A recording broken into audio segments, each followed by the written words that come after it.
Huggy Wuggy é um daqueles personagens que escapou do próprio jogo. Talvez tu nem tenha jogado Poppy Playtime, mas provavelmente conhece a imagem. Boneco azul gigante, com um sorriso vermelho enorme, braços longos demais e aquela mistura estranha entre brinquedo infantil e pesadelo. Por muito tempo ele foi tratado como o grande monstro da franquia, o jumpscare famoso. O rosto que virou meme, pelúcia, vídeo, thumbnail, teoria e susto. E essa leitura funciona até certo ponto, porque Huggy realmente persegue, ataca e assusta. Só que Poppy Playtime nunca foi só sobre brinquedos assustadores andando por uma fábrica abandonada. O que torna esse universo incômodo é que tudo ali começa em algo que deveria ser seguro. Uma empresa de brinquedos, personagens coloridos, uma promessa de infância, uma fábrica que parecia existir para criar afeto. Só que a Playtime Co. pega essa imagem e revela o que existia por baixo. Gente tratada como material, órfãos usados como recurso e mascotes criados para serem amados carregando uma dor que ninguém deveria colocar dentro de um corpo infantil. Quando tu olha para o Huggy por esse lado, a pergunta muda. Deixa de ser por que esse monstro quer me matar, e vira o que fizeram com ele para que ele virasse isso. Porque Huggy Wuggy não nasceu monstro, ele foi transformado em um. E a origem dele não tá numa maldição, numa criatura antiga ou numa força sobrenatural. Tá na parte mais fria de Poppy Playtime, uma linha de produção.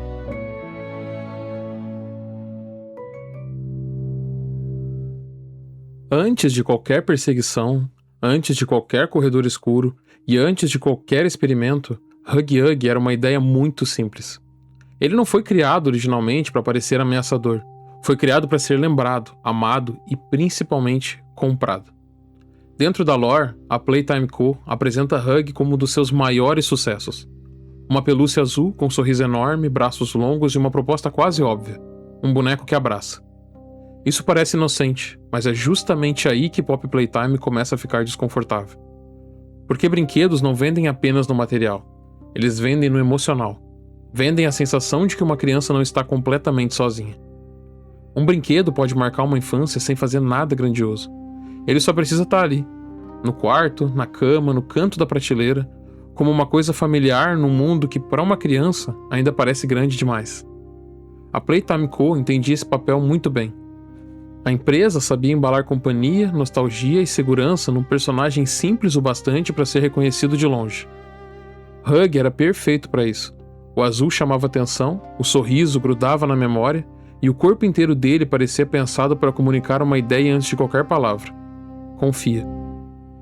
Mas um mascote também serve para esconder a empresa por trás dele. Ele transforma uma corporação com dinheiro, interesses e decisões internas num rosto simpático. O público não se conecta com uma estrutura de poder, se conecta com o personagem colocado na vitrine. É por isso que Huggy funciona tão bem antes mesmo do terror começar.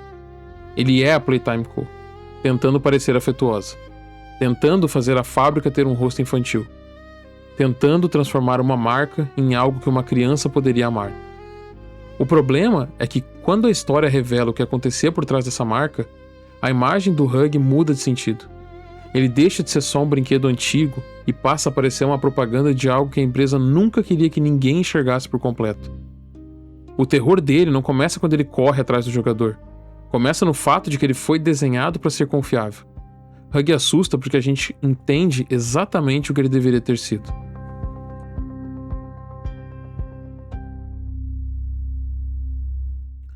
A Playtime Co. não queria vender só brinquedos.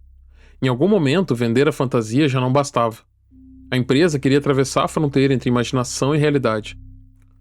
Como se o próximo passo natural de um mascote famoso fosse deixar de ser apenas produto e começar a existir. E é aí que entra a iniciativa Bigger Bodies. A ideia, apresentada do lado de fora, poderia até parecer coerente com a marca. Criar versões gigantes e vivas dos personagens mais queridos da Playtime Co. Transformar a fábrica num lugar onde uma criança pudesse encontrar de verdade aquilo que via nas propagandas. Só que esse tipo de promessa só parece bonita enquanto ninguém pergunta como ela foi feita. Por trás da iniciativa Bigger Bodies existiu o Playcare, um orfanato dentro da própria estrutura da empresa. E essa combinação é uma das escolhas mais perturbadoras da franquia, porque aproxima duas coisas que nunca deveriam funcionar juntas: cuidado infantil e produção industrial. Na superfície, um orfanato ligado a uma fábrica de brinquedos poderia parecer uma ação bonita. Crianças sem família sendo acolhidas por uma empresa que vivia de vender infância. mas Pop Playtime deixa claro que aquele lugar também servia a outro propósito.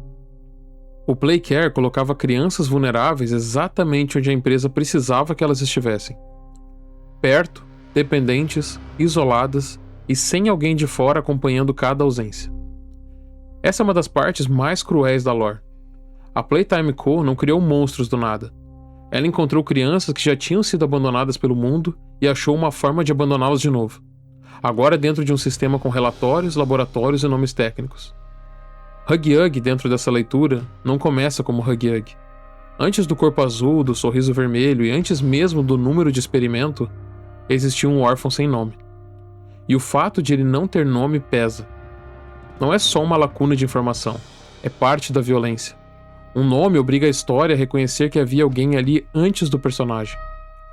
Um nome cria identidade, cria luto, cria responsabilidade. A Playtime Co. não precisava de nada disso. Precisava só de resultados. Quando aquele órfão foi transformado num corpo gigante de brinquedo, ele deixou de ser alguém dentro do sistema da empresa. Virou propriedade. Virou registro. Virou o experimento 1170. Esse é o ponto em que o Huggy deixa de ser mascote e vira evidência. E o mais assustador é que para a empresa, isso funcionou.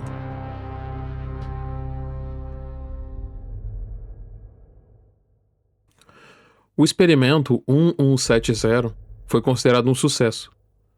Mas sucesso dentro da Playtime Co. não significava que algo deu certo no sentido humano. Não significava que ele estava bem, que havia memória preservada ou que alguma parte da criança anterior ainda estava sendo respeitada. Sucesso significava que ele servia.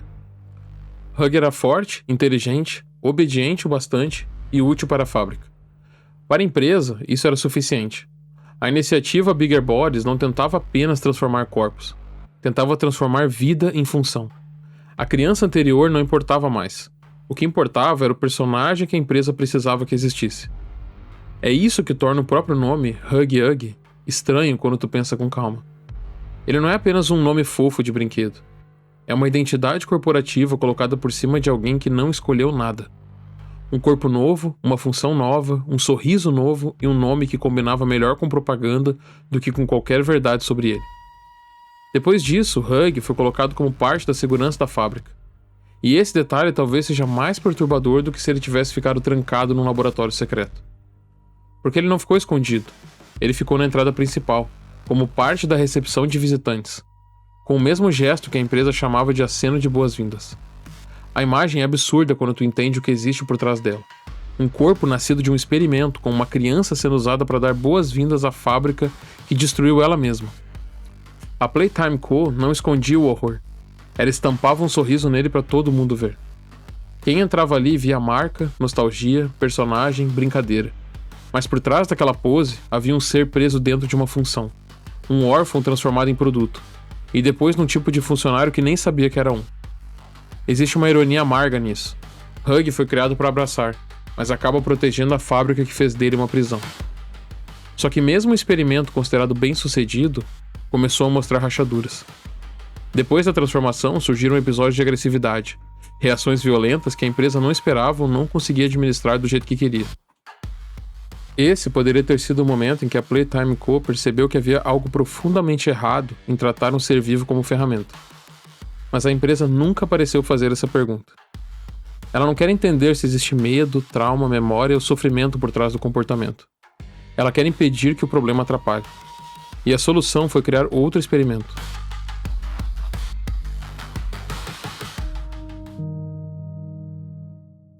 Kiss-Miss entra na história como se fosse uma resposta mais gentil. Ela parece mais calma, menos agressiva, quase uma versão suavizada do próprio Huggy.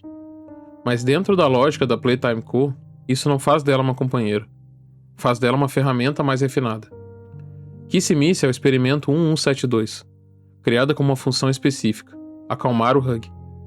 Essa é a crueldade do papel dela. Ela não nasce para estar com ele porque alguém achou que o Huggy precisava de cuidado. Ela nasce porque o Huggy estava dando problema. Kiss foi criada não como afeto e reconhecimento, mas sim como contenção para administrar uma ameaça. Para os cientistas, se a presença dela reduzia a agressividade dele, então a solução estava funcionando. Não importava o que aquilo significava para ela. Não importava o que significava para ele. O relatório fechava, o experimento seguia, e a fábrica continuava fingindo que aquilo era progresso. Só que o ponto mais interessante dessa relação é justamente o que a empresa não tinha como medir. Talvez duas criaturas criadas sem escolha nenhuma tenham encontrado uma na outra algo que não estava nos planos. Não um romancezinho bobo ou uma leitura bonitinha para transformar a tragédia em casal de internet. Algo mais triste.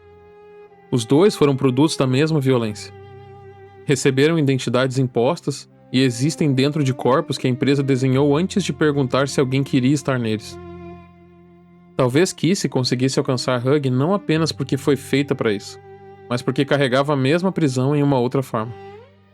A Playtime Co. criou Kissy para controlar Hug, mas pode ter criado sem querer a única presença que ainda fazia algum sentido para ele. E isso muda o peso dos dois personagens, porque de fora, Hug parece só uma ameaça, mas a presença de Kissy sugere que ainda existe alguma coisa ali capaz de parar, reconhecer e reagir a alguém. Mesmo que essa ligação tenha nascido de um projeto cruel, e mesmo que nada ali tenha começado como escolha, talvez tenha sido a única coisa real que a fábrica não conseguiu transformar completamente em função. Antes de entrar na parte mais pesada, me fala aí, tu viu o Hug como o vilão principal de Poppy Playtime, ou já sentia que tinha algo maior por trás disso? Porque pra mim, olhando essa história com mais calma, foi um choque ver que o monstro do corredor não era nada comparado com a história de origem.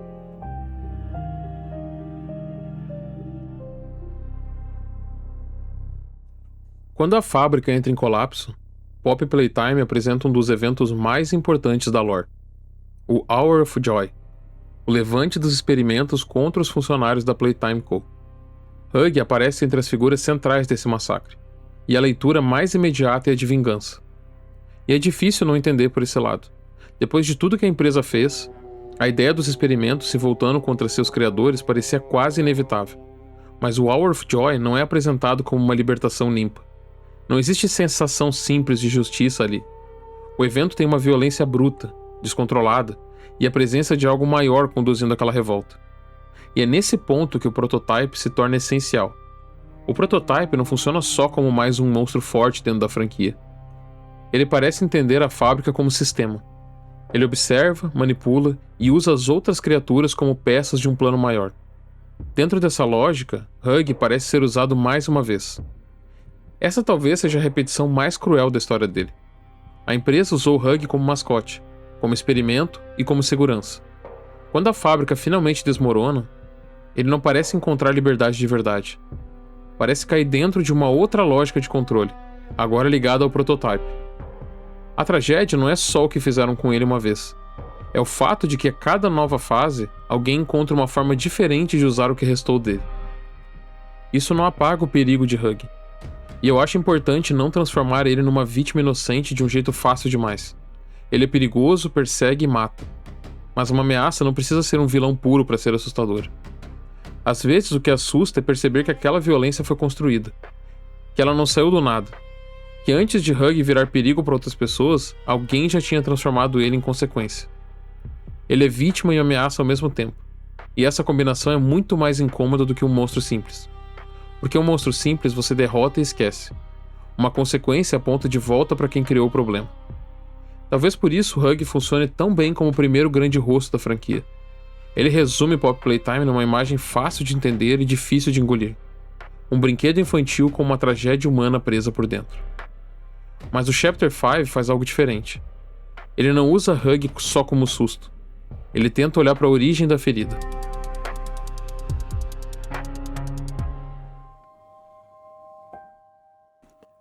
O Chapter 5 muda o peso da história do Hug porque leva a narrativa para um lugar mais íntimo. Não é só perseguição, nem só o boneco azul aparecendo para assustar. O jogo começa a mostrar memória. E memória em Poppy Playtime quase sempre é pior do que o monstro. Porque memória tira o horror da sombra e coloca tudo num lugar muito mais concreto. Procedimento, treinamento, condicionamento, coisas feitas por adultos em salas preparadas dentro de uma empresa que sabia exatamente o que estava fazendo. As salas de condicionamento revelam que a transformação não era só física. Não bastava colocar uma criança dentro de um corpo de brinquedo. Era preciso moldar comportamento, apagar resistência e criar uma criatura que não apenas existisse, mas funcionasse. Quando vemos o Hug despertando dentro daquele corpo, a cena não funciona como ação, funciona como origem. Um órfão sem nome acorda dentro de uma forma que não pediu, com um sorriso forçado nele e uma identidade fabricada antes que pudesse entender o que estava acontecendo. Essa é uma das ideias mais fortes do Chapter 5. Hug não é apenas o resultado final. A gente começa a ver o processo. E processo é sempre mais cruel do que mistério. Porque quando era só um monstro no escuro, ainda dava pra manter distância. Mas quando a história mostra como aquilo foi feito, já não dá pra fingir que era só um bicho. Também existe uma virada importante nessa fase. Hug já não parece simplesmente uma peça obedecendo ao prototype. Pelo contrário, ele também está sendo caçado por essa força enquanto continua perseguindo o jogador por conta própria. O que só deixa tudo mais ambíguo. E essa ambiguidade é boa porque impede uma resposta fácil. Hug não vira herói nem inocente, mas também não cabe mais simplesmente no rótulo de monstro. Ele parece um ser quebrado tentando existir do único jeito que ainda consegue. Sem empresa controlando como antes, sem o prototype oferecendo um propósito claro, sem memória suficiente para voltar a ser quem era e sem liberdade suficiente para virar qualquer outra coisa. Ele reage ao mundo como alguém que só conheceu função, dor e condicionamento. E é nesse estado que ele encontra Cassie de novo. Esse momento funciona porque é pequeno. Não precisa de uma fala enorme nem de uma explicação entregue na tua cara. Ele vê Cassie e para. Por um instante, o corpo que perseguia e atacava parece reconhecer alguma coisa. E o mais triste é que a gente já sabe que isso não é novo. A empresa tinha documentado décadas antes que a presença de Cassie conseguia acalmar ele. Só que agora não tem cientista observando, relatório ou função para cumprir. Só os dois, depois de tudo que fizeram com eles. Duas criaturas que nunca escolheram ser o que são. E no único instante em que alguma coisa parece atravessar o caos, o prototype aparece e ataca. O jogo não confirma exatamente o que sobra do Hug depois disso. E eu não acho que a gente precise fingir que confirma. O destino dele fica em aberto. Mas talvez o peso da cena não dependa disso. Porque o que importa ali é que a última coisa capaz de parar o Hug não foi uma arma, uma ordem da empresa ou um sistema de segurança. Foi a Cassie. A ferramenta feita para conter ele talvez tenha virado seu único vínculo. A única presença que, mesmo nascida na mesma fábrica que destruiu os dois, ainda conseguia alcançar alguma parte no interior dele. E é aí que a história deixa de ser sobre um monstro azul e vira uma tragédia. Hug provavelmente vai continuar sendo o rosto mais reconhecível de Poppy Playtime por muito tempo. E faz sentido. Ele é visualmente perfeito para isso. Simples, memorável, assustador, fácil de transformar em meme, pelúcia, desenho, teoria e thumbnail. Mas talvez seja exatamente por isso que a história dele importa. Quanto mais famoso ele fica como monstro, mais fácil é esquecer o que a própria lore está tentando mostrar. A gente aprendeu a olhar para o Hug como ameaça, como o boneco que corre, o jumpscare, o sorriso no escuro. Só que isso é a casca. Por baixo existe um órfão sem nome que foi transformado em propriedade da Playtime Co. A empresa deu a ele um corpo, um rosto, uma função e um número. Depois, outras forças continuaram usando aquilo que restou. E a única coisa real que talvez tenha sobrevivido no meio disso tudo foi uma ligação que também não nasceu de escolha. Hug não nasceu monstro, ele foi feito. E essa é a parte mais assustadora de Poppy Playtime. Não o fato de os brinquedos estarem vivos, mas o fato de que alguém precisou ser destruído para que eles vivessem assim. Talvez Hug não seja o maior vilão da franquia. Talvez ele nem seja a pior coisa que a fábrica criou. Talvez ele só seja a vítima mais fácil de reconhecer. Eu ainda não decidi qual vai ser o próximo personagem de Pintando a Lore, mas se tu tiver alguma sugestão, deixa nos comentários. Eu leio e respondo todos. Se tu chegou até aqui, obrigado de verdade. Deixa um like se essa história te pegou de um jeito que tu não esperava e se inscreve no canal. Até a próxima e falou!